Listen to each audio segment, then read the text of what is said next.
नमस्कार आप सभी को। देखिए, आज अपना जो डिस्कशन है वो रहने वाला है कि डोमिनेंस का जो नियम होता है उसके अपवाद के रूप में दो चीज़ें आती हैं। एक आता है इनकम्प्लीट डोमिनेंस और एक आता है को डोमिनेंस। यानी कि मेंडल के जो बेसिक नियम है उसमें हम प्रभाविता की बात करते हैं ना, कि लॉ ऑफ डोमिनेंस का उन्होंने बताया था। अब लॉ ऑफ डोमिनेंस जहाँ लागू नहीं होता है वो हमारे मेंडलिज्म के अदर देन टॉपिक्स में आ जाते हैं। तो इनको अपन एक्स्ट्रा मेंडेलियन इनहेरिटेंस के नाम से भी जानते हैं। तो पहले तो अपन बेसिकली बात करते हैं कि जो हम डोमिनेंस है या नहीं है ना, कि डोमिनेंस लागू हो रहा है या नहीं लागू हो रहा, इसका हमें पता कैसे चलता है। देखो, इसको समझने का एक बहुत सिंपल सा तरीका है। जैसे कि डोमिनेंस वाले केस में हमने समझा था कि हम प्योर जो रेड है उसका हम प्योर वाइट के साथ क्रॉस कराते हैं और हमें F1 प्रोजेनी है वो प्राप्त होती है। ओके, अब देखो F1 प्रोजेनी में अगर फिनोटाइप को देखेंगे आप, है ना, क्योंकि जेनेटिक्स में सारा का सारा जो कॉन्सेप्ट है वो फिनोटाइप से जोड़ के आता है ना। तो आपको फिनोटाइप समझना है। अगर फिनोटाइप सभी पौधों का रेड आ गया तब तो हम कहेंगे कि जो डोमिनेंस है वो लागू हो रहा है, क्योंकि जेनेटिक्स वाइज हमें पता है कि जीनोटाइप है वो क्या है, कैपिटल आर स्मॉल आर। तो अगर हेटेरोजाइगस इंडिविजुअल जो कि हाइब्रिड होते हैं उनका जीनोटाइप अगर डोमिनेंट पेरेंट वाला आता है ना, कि प्योर रेड डोमिनेंट पेरेंट था उसके जैसा आता है, तो मैटर है वो डोमिनेंस का होता है। अगर इसकी जगह पे हम ये कहें कि F1 के जो पौधे हैं उनका अगर हम फिनोटाइप देखें और वो फिनोटाइप अगर रेड नहीं आ रहा है, तो अगर वो रेड नहीं आ रहा है इसका मतलब डोमिनेंस है वो लागू नहीं हो रहा। ठीक है, तो डोमिनेंस है या नहीं है इसको सिंपली अपन फिनोटाइप देख के बता सकते हैं कि अगर हमारे प्योर लाइन पेरेंट्स है ना, जिनके की कॉन्ट्रास्टिंग कैरेक्टर हमने ले रखे हैं, F1 में जब हाइब्रिड पे जाते हैं तो उसमें डोमिनेंट पेरेंट वाला कैरेक्टर अगर आपको दिख जाता है तब तो डोमिनेंस लागू हो रहा है। अगर वो नहीं दिखता है तो हम कहेंगे कि जो हमारा डोमिनेंस का कॉन्सेप्ट है या दो एलील के बीच में जो डोमिनेंस का रिश्ता होता है, जैसे यहाँ पे दो एलील थे, एक बड़ा आर और एक स्मॉल आर है ना, इनसे अपन इनको रिप्रेजेंट कर रखा था। तो जब दोनों एलील एक साथ आती हैं तो उनके बीच में जो रिलेशन है वो किस प्रकार का है। अगर एक एक्सप्रेस होता है दूसरा उसकी वजह से नहीं होता तो हम डोमिनेंस बोल देते हैं। और अगर कैपिटल वाला एक्सप्रेशन नहीं हो पा रहा है या हम डोमिनेंस में जैसा उसका एक्सप्रेशन सोच के चल रहे थे वैसा नहीं होता है तो हम कहेंगे कि डोमिनेंस है वो लागू नहीं हो रहा। तो डोमिनेंस को अपन ऐसे समझ सकते हैं। ठीक है, ऐसे अपन F2 में जाएंगे तो वहां पे भी अपन को मिल जाएगा कि अगर डोमिनेंस होता है F2 के अंदर, अगर डोमिनेंस की बात आती है तो डोमिनेंस के अंदर अगर हमारे फिनोटाइप की बात करेंगे तो हमें केवल दो फिनोटाइप मिलते हैं, यानी कि हमें रेड और वाइट ही मिलेंगे। अगर डोमिनेंस नहीं हो रहा है तो हमें ये दो की जगह पे हमें ज़्यादा फिनोटाइप मिलेंगे। जैसे आप मिराबिलस जलापा की बात करेंगे तो हमें 3 फिनोटाइप मिलेंगे। इससे ये भी समझ में आता है कि इनकम्प्लीट वाले केस में या डोमिनेंस जहाँ पे लागू नहीं होता या कई बार हम इसको पार्शियल डोमिनेंस भी बोल देते हैं, उसमें जो हेटेरोजाइगस होता है उसका अपना फिनोटाइप होता है। अच्छी बात क्या है जो आपको कंपटीशन में ध्यान देनी है कि हेटेरोजाइगस का अपना खुद का फिनोटाइप होता है। डोमिनेंस के केस में ऐसा नहीं होता। डोमिनेंस के केस के अंदर हेटेरो का फिनोटाइप है वो जो डोमिनेंट पेरेंट है उसके जैसा होता है, राइट। तो ये तो बात हुई कि आपको कोई भी क्रॉस अगर दिया हुआ हो तो हम पेरेंट्स प्रोजेनी F1 या F2 उसके फिनोटाइप को देख के बता सकते हैं। देखो, आपको यहाँ पे एक चीज़ और ध्यान देनी है कि जीनोटाइप को देख के आप डोमिनेंस है या नहीं है ये नहीं बता सकते, क्योंकि जीनोटाइप का मतलब होता है कि जो आप एलील्स के कॉम्बिनेशन बनाते हो वो चाहे डोमिनेंस लागू हो रहा है या नहीं लागू हो रहा है, या कोई लिंकेज है, कुछ भी आप लेते हो उस पर कोई फर्क नहीं पड़ता है। फर्क केवल पड़ता है फिनोटाइप के ऊपर। तो मेंडलिज्म के अलावा जितनी भी चीज़ें आप पढ़ेंगे या जो भी आपके टॉपिक्स होते हैं उन सब का जो रूट है वो होता है कि आप नॉर्मल मेंडलिज्म के फिनोटाइप को आपका जो एग्जाम्पल है उसके फिनोटाइप से कंपेयर कीजिए। अगर आपको उसमें कुछ चेंज मिल रहा है तो डेफिनेटली मेंडलिज्म लागू नहीं हो रही है। तो चलिए अपन बात करते हैं। सबसे पहले जो हमारा टॉपिक हमने लिया है इनकम्प्लीट डोमिनेंस। देखो, इनकम्प्लीट डोमिनेंस को आप अपूर्ण प्रभाविता बोल सकते हो, है ना। हिंदी के अंदर हम इसको अपूर्ण प्रभाविता बोल सकते हैं। नाम से ही थोड़ा सा आपको क्लियर हो जाना चाहिए कि डोमिनेंस तो है बट कंप्लीट की जगह पे वो अधूरी है, इनकम्प्लीट है, यानी कि पूरी डोमिनेंस लागू नहीं होगी। इसको आप ऐसे समझें कि जैसे F1 के अंदर जो पौधे हम यहाँ पे देखेंगे उनका कलर रेड नहीं होता है, पिंक होता है। वाइट से ज़्यादा गहरा रंग है और रेड से हल्का रंग है। यानी कि ऐसा नहीं है कि रेड कलर का जो एक्सप्रेशन है वो जीरो नहीं था, हल्का सा रेड उसमें रहा है, तो हमारा डोमिनेंट जो एलील है वो एक्सप्रेस तो हुआ है या उसका डोमिनेंस दिखता तो है बट पूरा नहीं दिखता है। अगर पूरा दिखता तो पूरा रेड होता है, उसके फ्लावर हैं वो रेड होते हैं। तो इसका मतलब ये कतई नहीं है कि कैपिटल R जो है वो F1 के अंदर एक्सप्रेस होता है, लेकिन फुल एक्सप्रेस नहीं होता है, नॉट फुल। इसीलिए आप इसको बोल देते हैं इनकम्प्लीट। कि डोमिनेंस तो कैपिटल R से आना है, स्मॉल r से तो आना नहीं है, और कैपिटल R का एक्सप्रेशन पूरा नहीं आ रहा है, यानी कि वो जितना लाल आना चाहिए था फ्लोर का कलर उतना नहीं आ रहा है, तो हम इसको बोलते हैं इनकम्प्लीट डोमिनेंस। देखिए, कंपटीशन एग्जाम की बात हो या आप अपना सिलेबस है उसको कवर कर रहे हो, दोनों एंगल से बात की जाए तो जो सबसे क्लासिकल एग्जाम्पल इसका लिया जाता है या इनकम्प्लीट डोमिनेंस को समझाने के लिए जो सबसे बेस्ट एग्जाम्पल अपन काम में लेते हैं वो है मिराबिलस जलापा, एक पौधे का नाम है। इस पौधे को अपन 4 o'clock के नाम से भी जानते हैं, ठीक है। और वैसे ये पौधा अगर हम थोड़ा सा टैक्सोनॉमी के लिए बात करें तो निक्टेजिनेसी का पौधा है।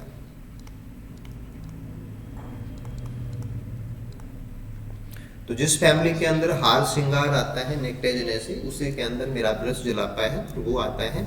और एक जैसे आपको ये भी ध्यान होना चाहिए कि जो साइंटिस्ट हैं कार्ल कोरेंस, तो कार्ल कोरेंस ने ये वर्क किया था मिराबिलस जलापा के ऊपर, और उनके जो रिजल्ट है, हालांकि अपन कार्ल कोरेंस को मेंडलिज्म की रीडिस्कवरी के साथ में भी जोड़ते हैं, बट मेंडलिज्म के अलावा जो और चीज़ें हैं वो भी उन्होंने नोट की थी। तो कार्ल कोरेंस का इनके ऊपर काम है, ठीक है। मिराबिलस जलापा पौधे की बात होती है, हम इसको अपन एग्जाम्पल को लेके भी समझेंगे। ऐसे ही दूसरा एग्जाम्पल अपन लेते हैं स्नैपड्रैगन। तो स्नैपड्रैगन जो प्लांट्स होते हैं उन प्लांट्स के अंदर जैसे 2 फिनोटाइप होते हैं। पहला तो होता है पत्ती से जुड़ा हुआ और दूसरा होता है फ्लावर से जुड़ा हुआ। जैसे मिराबिलस जलापा के अंदर एक ही कैरेक्टर है, फ्लावर का कलर होता है, ठीक है। स्नैपड्रैगन के अंदर 2 चीज़ें आती हैं, लीफ भी आती है और फ्लावर भी आता है। अब लीफ को लेके क्या है, लीफ की जो चौड़ाई होती है ना, लीफ का जो लेमिना होता है जिसको अपन पर्णफलक बोलते हैं, उसकी चौड़ाई और उसकी चौड़ाई में जो कमी यानी कि जो संकरी पत्तियां होती हैं, तो 2 कैरेक्टर होते हैं। जैसे अपन फ्लोर में रेड और वाइट बोलते हैं ना, वैसे लीफ के अंदर चौड़ी पत्तियां और संकरी पत्तियां। यहाँ पे जो नोटेशन किया गया वो बिल्कुल वैसे ही है कि पहला जो एलील है वो डोमिनेंट है और दूसरा जो है वो हमने रिसेसिव का जीनोटाइप लिया है। तो कैपिटल B डोमिनेंट है, स्मॉल b रिसेसिव है। तो F1 के जो पौधे हैं डोमिनेंस के अकॉर्डिंग उनकी पत्तियां चौड़ी होनी चाहिए, बट मेरा स्नैपड्रैगन के केस के अंदर पत्तियों की जो चौड़ाई है वो ब्रॉड और नैरो के बीच वाली होती है, मीडियम चौड़ाई आएगी उनकी। तो जैसे क्लासिकल एग्जांपल है कि हम पिंक कलर के फ्लावर्स अपन को F1 के अंदर मिराबलस ज़लापा के केस में मिल जाते हैं। वैसे अगर हम स्नैपड्रैगन के बारे में बोलेंगे तो स्नैपड्रैगन के अंदर मीडियम चौड़ाई की जो पत्तियां हैं वो अगर आपको मिलते हैं तो वो भी इनकम्प्लीट डोमिनेंस का एग्जाम्पल ही है। ऐसे हम देख सकते हैं कि जो फ्लावर है, फ्लावर का जो कलर है रेड और वाइट, तो उस वाला केस अब देखेंगे तो वो जस्ट मिराबलस ज़लापा जैसा ही है कि हमें F1 के अंदर जो पौधे मिलेंगे उनका कलर कैसा मिलना है, पिंक मिलना है। तो मिराबलस ज़लापा के अंदर एक करैक्टर है वो इनकम्प्लीट डोमिनेंस शो करता है। स्नैपड्रैगन के अंदर 2 करैक्टर हैं जो इनकम्प्लीट डोमिनेंस शो करते हैं। ऐसे हम इसमें और आगे चलते हैं तो अब हम यहाँ पे जोड़ रहे हैं कि ह्यूमंस में होने वाली एक पर्टिकुलर डिजीज है, उसका नाम है टे-सेक्स डिजीज। तो मानव के अंदर जो एक टे-सेक्स डिजीज है, एक्चुअल में इस डिजीज का कनेक्शन होता है हेक्सोज अमीनिडेज जो एंजाइम है उसकी एक्टिविटी से जुड़ा हुआ ये प्रॉब्लम होता है। तो हेक्सोज अमीनिडेज एक्टिविटी जो होती है वो भी उसका जो जेनेटिक्स है वो इनकम्प्लीट डोमिनेंस के एग्जाम्पल के अंदर ही आता है। और भी काफ़ी एग्जाम्पल्स हैं वो नॉन है, बट थोड़ा सा अगर हम देखें कि कंपटीशन एग्जाम्स के हिसाब से देखें तो क्लासिकल आपका मिराबलस ज़लापा है। अदर देन जाएँ तो आपको स्नैपड्रैगन, क्योंकि स्नैपड्रैगन एक्चुअल में क्या है कि जो साइटोप्लाज्मिक इनहेरिटेंस वगैरह है, साइटोप्लाज्मिक मेरिस्ट्रलिटी वगैरह है, वहाँ से भी जुड़ता है। तो अदर देन जो न्यूक्लियर जेनेटिक्स है ना, कि न्यूक्लियस के जीन से जो जेनेटिक्स कंट्रोल होती है वो न्यूक्लियर जेनेटिक्स होती है। उसके बाद में जो साइटोप्लाज्म के जीन से उनसे जो होता है वो साइटोप्लाज्मिक जेनेटिक्स या साइटोप्लाज्मिक इनहेरिटेंस होता है। तो आप जब भी कोई तैयारी कर रहे होते हैं तो आपको ये पता होना चाहिए कि आपके पर्टिकुलर एरिया में और जो एग्जांपल्स हैं वो कौन सी फील्ड से हैं, तो उनसे मिलता जुलता कोई क्वेश्चन है वो बन सकता है। ऐसे ह्यूमन के केस में जाएंगे तो हमें टे-सेक्स डिजीज है उसमें आपको ऐसा देखने को मिल जाएगा। तो अब हम इनकम्प्लीट डोमिनेंस को मिराबलस ज़लापा का केस लेके समझते हैं कि एक्चुअल में ये किस प्रकार से है और हमें और कौन से पॉइंट्स को क्लियर करना है। तो देखो मिराबलस ज़लापा का जो मामला था उसमें फ्लावर का कलर हमने लिया था, और फ्लावर के कलर की अगर हम बात करेंगे तो उसमें हमारे पास 2 ऑप्शन आए थे कि एक तो आपके पास है रेड फ्लावर और एक है वाइट फ्लावर। देखो जितने भी आपके जेनेटिक्स के इश्यूज आप सॉल्व करते हैं तो उसमें जो पेरेंट जनरेशन ली जाती है वो प्योर जनरेशन होते हैं, इनके प्योर लाइन होते हैं, होमोजाइगस होते हैं, ठीक है। और आप सिंबलाइज करेंगे कि उसका जीनोटाइप क्या है, तो कैपिटल R है, ये स्मॉल r है। अगर हम F1 की बात करेंगे और F1 के अंदर अगर हम जीनोटाइप देखें तो F1 के सभी पौधों का जीनोटाइप आएगा कैपिटल R स्मॉल r, यानी कि सब हेटेरोजाइगस होंगे। अगर F1 के पौधों का हम फिनोटाइप देखें तो वो सभी का कैसा आएगा, पिंक आएगा। ओके, अब देखो यहाँ से आपको 2 चीज समझ लेनी है। पहली बात कि F1 के पौधों में है ना, जब हमने हमारे क्रॉस के अंदर पेरेंट्स हैं वो प्योर ले रखे हैं, थोड़ा सा आपको कंसंट्रेट करना है कि अगर हम प्योर पेरेंट्स लेते हैं और उनके बीच में अगर हम हाइब्रिडाइजेशन कराते हैं तो हमारा जो F1 प्राप्त होगा उसमें सभी पौधों का जो जीनोटाइप है वो सेम होता है, ऑल प्लांट्स। अब देखो ये चीज डोमिनेंस में भी सेम काम करती है। अगर आपका मैटर डोमिनेंस का है तो भी ऐसा ही होगा, और अगर इनकम्प्लीट का है तो भी ऐसा ही होगा, इसमें कोई फर्क नहीं पड़ेगा। यानी कि जीनोटाइप आपके कैपिटल R स्मॉल r लिए तो वो हेटेरो ही आना है। तो सभी पौधों का F1 का जीनोटाइप सेम होगा, चाहे केस डोमिनेंस का हो चाहे केस इनकम्प्लीट डोमिनेंस का हो, पहली बात। दूसरी बात देखते हैं, दूसरा मैटर ये है कि अगर हम इनके फिनोटाइप देखेंगे ना, फिनोटाइप देखते हैं तो सभी पौधों का फिनोटाइप है वो एक ही आएगा, ऑल प्लांट्स।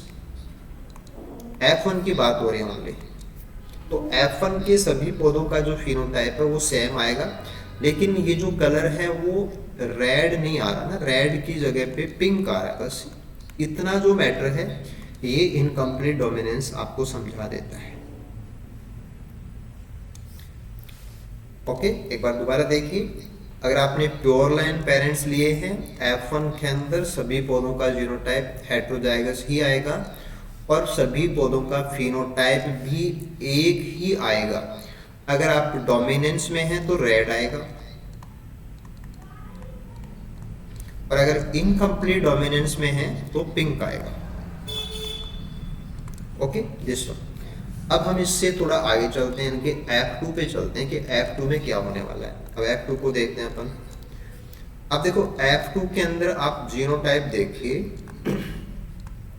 तो F2 के जीनोटाइप आएंगे हमारे पास capital R capital R, capital R small r और स्मॉल r स्मॉल r। ठीक है, अगर आप रेशियो लिखना चाहते हैं तो ये आएंगे 1/4, ये आएंगे 1/2 और ये आएंगे 1/4। ठीक है, जीनोटाइप आपका सेम आएगा, डोमिनेंस में भी यही आएगा, इनकम्प्लीट डोमिनेंस में भी यही आएगा। अब आप इनका फिनोटाइप लिखिए। फिनोटाइप अगर हम एक बार के लिए डोमिनेंस के लिए लिखना चाहते हैं ना, एक बार डोमिनेंस के हिसाब से फिनोटाइप बताते हैं इनका, तो ये आएंगे आपके रेड, ये भी आएंगे रेड और ये आएंगे वाइट। ठीक है, इसका मतलब हो गया कि हमारे 1/4 और 1/2 यानी कि 25% और 50%, मीन्स 75% जो प्लांट हैं वो कैसे होंगे, रेड होंगे, और ओनली 25% जो है वो कैसे होंगे, वाइट होंगे। This will be white 25%। तो F2 की प्रोजेनी के अंदर अगर आपका रेशियो 3:1 आता है कि आप रेड वर्सेस आप वाइट बताएं, उनका रेशियो बताएं, तो अगर वो 3:1 आता है, या आप एक बार के लिए रेड वाइट ना भी बोलें, सपोज एक बार के लिए आप रेड वाइट नहीं भी बोल रहे हैं, तो अगर 2 ही कलर आ रहे हैं और उनका अनुपात है वो 3:1 आ रहा है, तो आपको क्या बताना है कि ये डोमिनेंस का केस है। अगर इसकी जगह पे हम इनकम्प्लीट वाले को कंपेयर करते हैं कि इनकम्प्लीट डोमिनेंस अगर हम अप्लाई करेंगे तो वहाँ पे जो हमारे फिनोटाइप रहने चाहिए वो क्या होंगे। अब देखो इनकम्प्लीट डोमिनेंस के केस के अंदर क्या होगा कि जो कैपिटल हैं वो रेड बनाएंगे, जो हेटेरो हैं वो रेड नहीं बनाएंगे, वो जो कलर है वो आएगा पिंक, और जो रिसेसिव होमोजाइगस हैं वो वाइट ही बनाएंगे। तो इस चीज को अगर हम देखते हैं तो हमारे पास जो रेड हैं वो आएंगे 25%, पिंक हैं वो आएंगे 50% और वाइट हैं वो आएंगे 25%। तो हमारा रेशियो हो जाएगा 1:2:1। पहली बात तो क्या है कि नंबर ऑफ फिनोटाइप है वो 3 आएगा, 1 2 3। यहाँ पे कितना आता है, 2 ही आता है। तो डोमिनेंस के केस के अंदर नंबर ऑफ फिनोटाइप F2 में आपको मिलेगा ओनली 2 और इनकम्प्लीट के अंदर मिलेगा 3।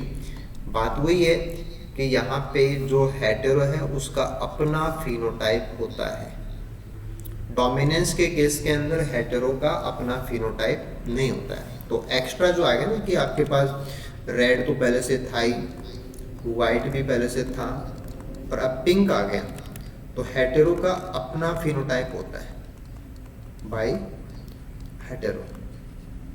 हेटेरोजाइगस। ठीक है, एक तो ये आपको समझना होता है। दूसरी चीज आपको ये समझनी होती है कि अगर आपने इनकम्प्लीट डोमिनेंस ले रखा है तो जीनोटाइप का जो रेशियो है,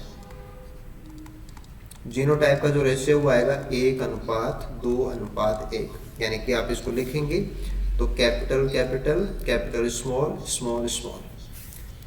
और फिनोटाइप का रेशियो भी सेम यही आएगा।